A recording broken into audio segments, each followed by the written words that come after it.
Alright, so I've been sitting here for about 20 minutes. Mainly because this is one that, I'd like to talk about. I think it's fun. But I am afraid that I'm going to come off sounding kind of crazy if I'm like, this is how I see this.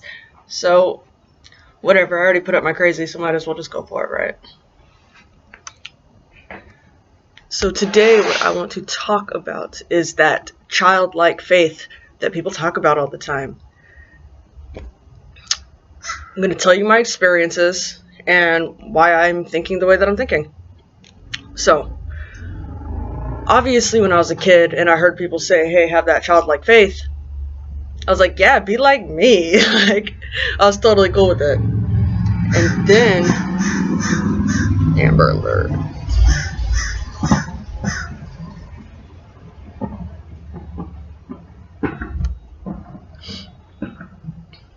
Sorry about that. Alarm was going off in my ear. But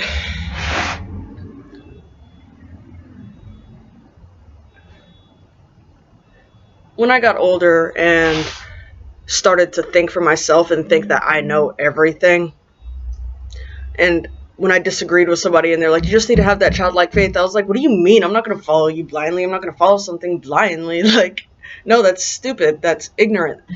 Like, I'll fall off a cliff if I follow something blindly, right? So that's how I started thinking when I became an adult.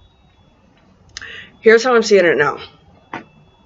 If you've ever spent time around kids, you know that they'll pretty much believe anything you tell them, but they're still going to question it. Always. Kids say why more than anybody on the planet, probably more than philosophers. Why? Why? Why? And if you don't tell them why, they're going to go find out. But I think that childlike faith is being open to believing anything. So kind of where I'm right now is, if I meet you and you sincerely believe that the sky is purple, I'm going to hear you out. I want to know why you think that. If you tell a kid something, they're going to want to know why. So I'm going to give you an example of this. I have a nephew. He's 4 right now. And about a year ago, when he first started learning how to talk, I kind of messed with him. And I told him that I move the sun, right? That I move it. And he thought it was like cool or whatever. And I thought it was cool that a kid thought I was able to do that. So I never corrected him until recently. So for a year, I had this kid believing that I could move the sun. So what happened was, a couple of weeks ago, yes, guys, me and a 4-year-old got into it. And don't act like that's something that doesn't happen, but he told me that I was stupid. So I sunk down to his level and I said, well, you're gullible. So he's like, what does gullible mean? And I told him, I said, do you believe that I can move the sun? And he said, yeah. I was like, I can't move the sun, kid. Like, and he's like, what do you mean you can't move the sun? So then we had to talk about that. So it was his childlike faith of him being willing to believe something so absurd. And because he was willing to believe it, he learned something from it. He learned what gullible means. He learned that I don't always tell the truth. He learned how the sun revolves around the world. Or the world around the sun, my bad.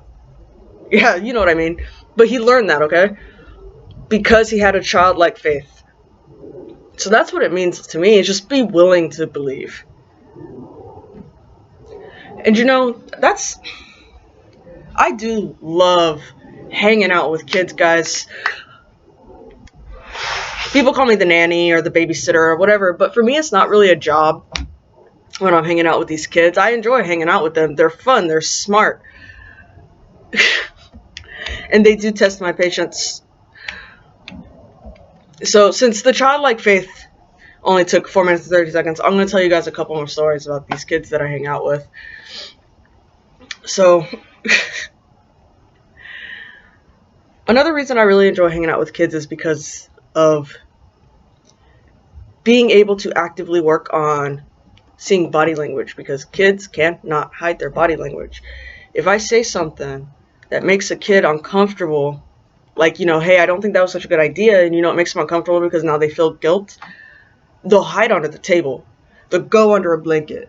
They'll get in this position like they don't want you to see them, and they can't hide it. If you make an adult uncomfortable, all we do is this.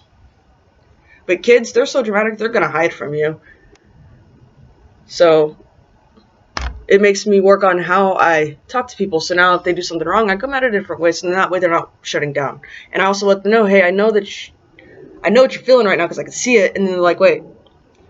So like kids are willing to spend time with me, so I'm willing to spend time with them.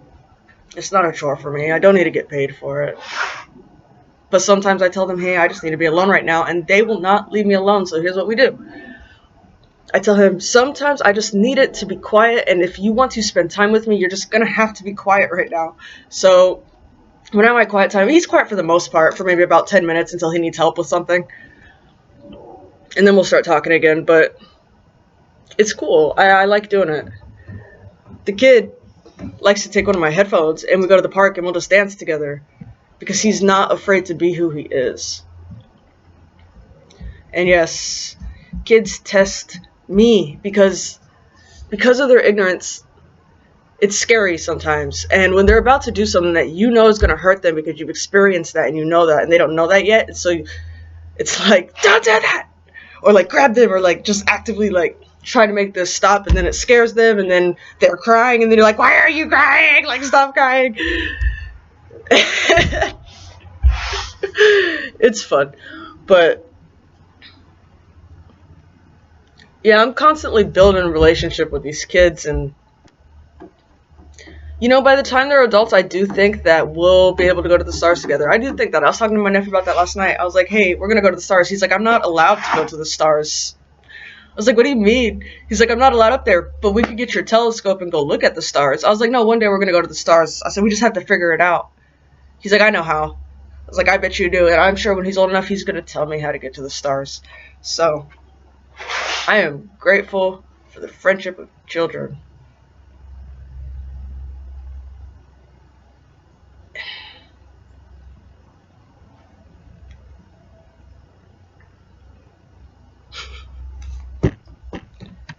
Well, that's my take on childlike faith. And just hanging out with kids, I guess. Oh, one more thing, since it's 7:33, you could end this whenever you want. Obviously, I don't have control over you. But I am going to tell you a story that my nephew wrote. And he is young, right? So he doesn't know how to write yet. So what we do is he'll tell the story and I'll write it. And then we just read it over and over again. So this is the story. And I know it because I've had to read it to him like 15 times. But Venom and Spider-Man went into the woods. And they were scary, scary woods. But they found their way out and said, hip, hip, hooray. And I had to make sure I wrote that. But they ended up in some other woods, right? And this woods was filled with monsters, but there was also kids there. And the kids were brave enough to protect Venom and Spider-Man from the monsters until there was a really big, scary monster that came out. And so then Venom and Spider-Man were like, it's okay, because the kids ran away. So then they protected the kids. Because, I mean, obviously they could have done it the whole time. Obviously. But they let the kids protect them for a little while. And then after the kids ran away, Venom and Spider-Man went to another path and ended up in another woods. And this was a woods full of witches. And in this woods, there was 3 witches. There was a bad witch, which Venom killed. And it turned him into the real Venom. I'm still trying to figure out what that means, but that's what happened. And then they ran into the second witch, who they tried to kill because she thought she was bad. But she said, no, don't kill me, I'm a good witch. And then she helped them by giving them new weapons to fight the monsters, right? And then there was the third witch, which was a baby witch. And the baby witch was scared of the monsters. And Venom and Spider-Man, protected it like they do. And then they left. They found another path and went to another world. They were tired of the witch world. So the last world they ended up in was the superhero world. And there they met Mickey Mouse from the Mickey Mouse show, obviously. There was another Venom and Spider-Man swing in, so there was like 2 of each of them now. And then he put himself in the story. He was there, and he told me that he has a tattoo that protects him and tells him what to do. And then we had to end it because it filled the whole page, and I was like, we gotta go to bed now. But that's his story. That's why I like hanging out with kids. If you're willing to listen, they're going to tell you some pretty interesting stuff. So I hope you have a great day. I hope you're happy. I hope you're content. I hope you're living your best life, and I hope you're passionate.